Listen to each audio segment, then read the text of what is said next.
I think loving God is prioritizing God. He's first. Just like in marriage, Sarah Beth is your first relationship. She's priority. And I think making someone priority shows how you value them. And I think loving God is prioritizing Him in every aspect of my life. And so when I value somebody, it looks a certain way, giving undivided attention to them, spending quality time. I think for me, loving God, I oftentimes relate loving God to loving my wife. And what I mean by that is, honestly, I think looks like being open-hearted before Him.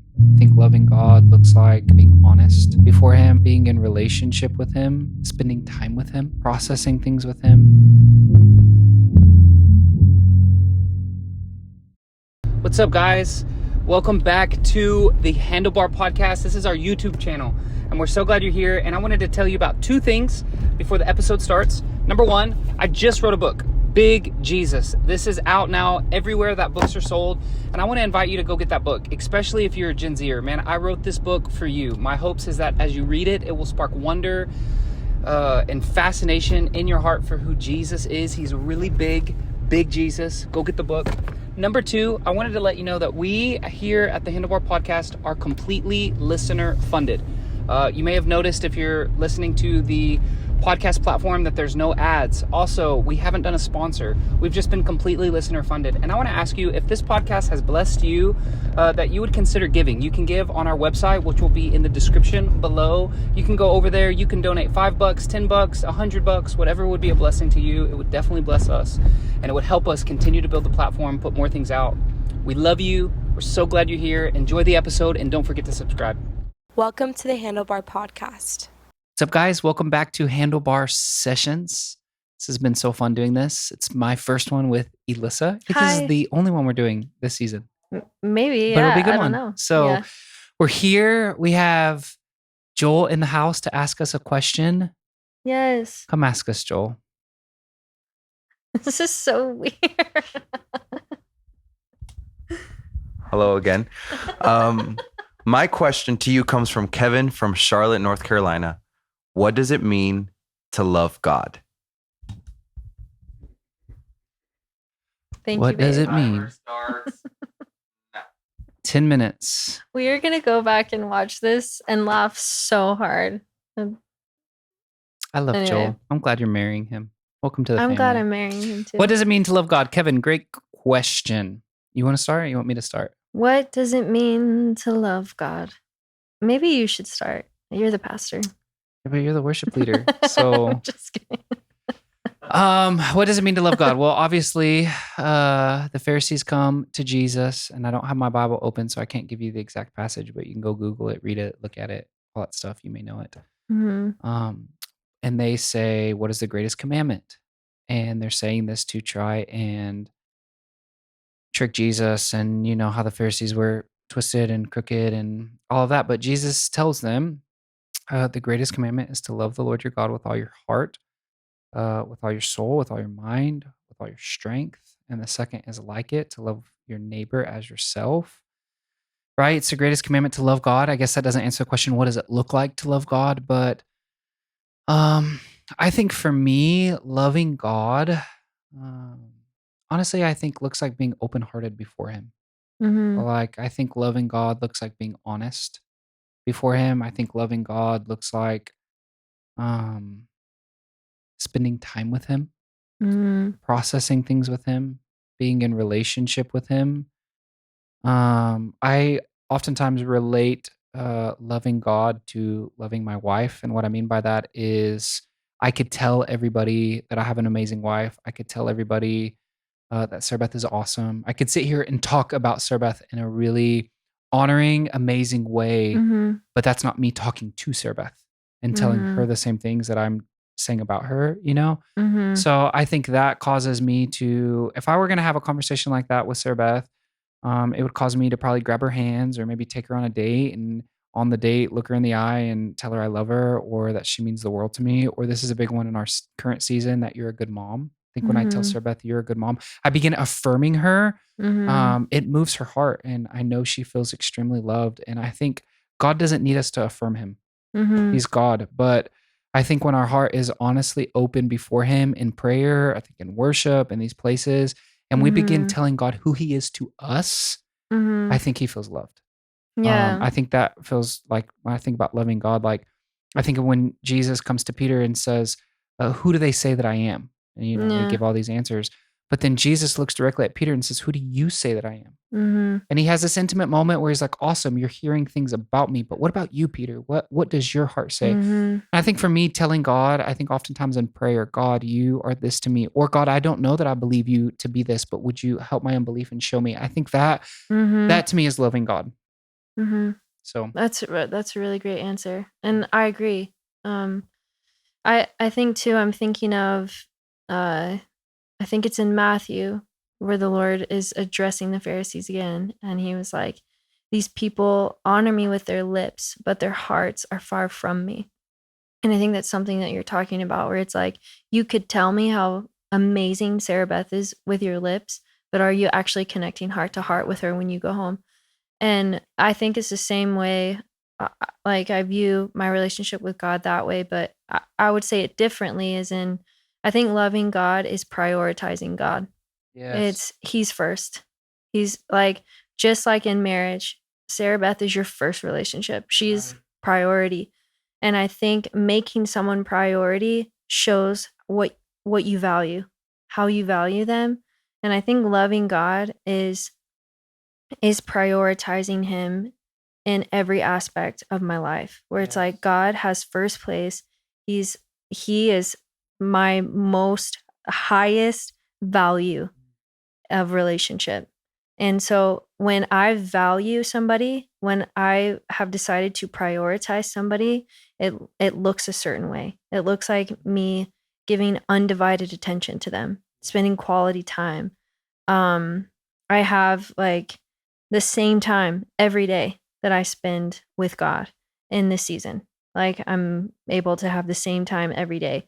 You might not be able to have the exact same time every day, but you can prioritize him throughout your day. Yes. Every day. Every Yeah. day, where it's like you prioritize a connection point with the person you love or you're married to every day. Every day. Every day. And so I think that is an aspect of loving God. It's He is priority. Um and I think another, like, it's this is also very biblical in John 13, 14, 15. Jesus says this a lot. He's like, if anyone loves me, they'll obey my commands.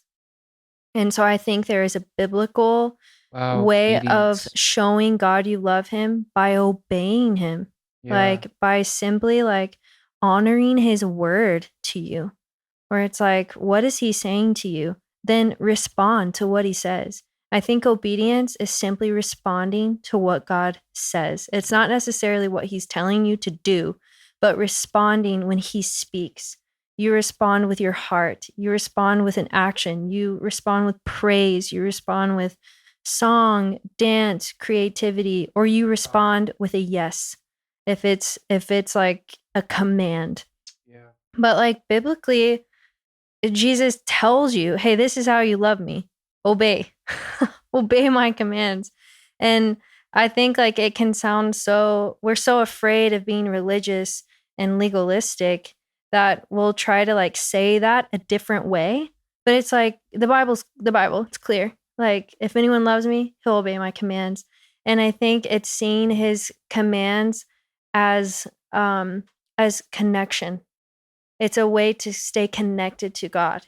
Like, in a sense, in relationship, there are certain commands that are unspoken, of like, we don't do this, Yeah. and we do this in Yeah. order to maintain relationship and connection.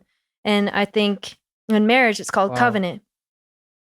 So I think it's like I obey the commands of covenant, of commitment, in order to keep my connection. That shows that I love you. And so I think biblically there's that. It's obeying him, and then he's first. He's priority. As I'm He's listening not. to you talk, I'm Yeah. thinking about the difference between doing things for God and doing things with God. Yeah. Because I think sometimes we I go back to that first, the greatest commandment, love God, but then the second is like it, love people. And sometimes in the name of loving God, we love people, or in the name of loving God, we do things for him. Like I think of this podcast, to be honest, is us doing something for God, Yeah. for people, but it's out of the overflow that we love God. We've been moved by God, and now we want to do something that will impact the earth and people on the earth. So now we find ourselves doing this podcast, yet this podcast, though we're doing it for God, is not necessarily us loving God. I think loving God would be doing it with him. There's just can be a difference between I'm going to do this for you, Or God. being obedient to what he tells you to do with this. Right. Like, now am I doing this to keep our popularity up? Am I Yes. doing this to get more subscriptions? Or am I doing this because God is still breathing on it? He's telling me who to faithful, to bring. He's steward, telling me who to call and be like, hey, can Yes. you join this episode? And it's like you've given him the authority to speak into you. Yes. And you'll actually respond to And it. respond because I love God. Yeah. Yeah. It's a beautiful question. Selah. Selah. I'm thinking That is a good about, question. our timer hasn't gone off. I'm sure it will pretty soon. But how do you give a handlebar to loving God? And I think less about a handlebar. Like you could give handlebars of, da da da. But how do you encourage someone who is like, do I love God? Or meaning the act. Like, maybe they have the deepest desire they want to love God. They want to step into that place. Yeah, maybe they're young in the faith, or, they just don't know what that looks like. And they're hearing this conversation and they're going, I want to love God. How do I love God? What would you say to that person? I almost am hesitant to give a handlebar because I don't want to make it religious. Yeah. Oh, for sure. But I think it goes back to what you were saying with Sarah Beth. My handlebar would be, well, biblically, in Hebrews, it says that faith without works is dead. And so what I mean by that is I'll go back to the scenario used earlier, where if you're only telling me about Sarah Beth. Yes. And you're like, oh, she's amazing, blah, blah, blah. I love her so much. But then when you go home, you're on your phone the whole time. You kind of ignore her. You don't help her with the kids. She's not going to feel loved. Yeah, she's not going to feel loved. And so everything you just told me means nothing. It's dead because you put no work actually into your relationship with your wife. Or if I did that to Joel, if I'm like, oh, this is like, yeah, we love each other. We're so excited. But then I'm never honoring him. I'm never, you know what I mean? And so I think it's the same way with the Lord. It's like, am I only loving God in public?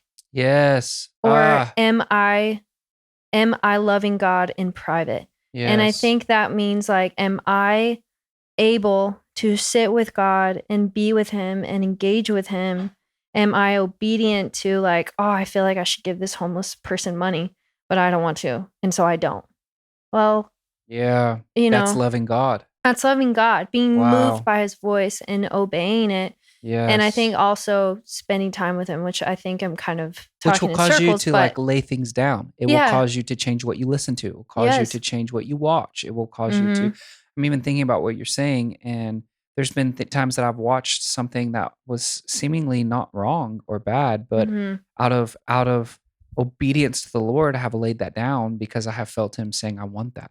Yeah. But my love for him will cause me to give him that thing. Yeah. Where religion will tell you, well, you need to give that thing, but there's no love attached. Yeah. And it's a difference of when love is attached. When it's out of love, it's a joy. It's a joy to give up that show. It's a joy to give up that artist. It's a joy to give up whatever thing I've been doing with my time that now the Lord is saying, I want that. And I think fasting has to be an overflow of love. Yeah. Or other, it's just religious. It's another duty.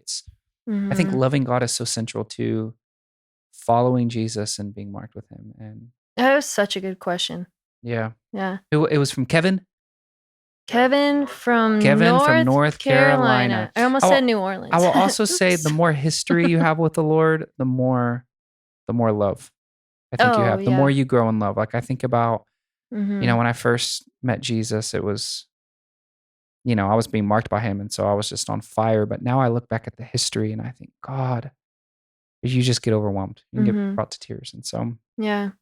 Really I don't know that we gave handlebars, but I feel like we did. We did. So we love you, Kevin, North Carolina. Go love God. See you next time.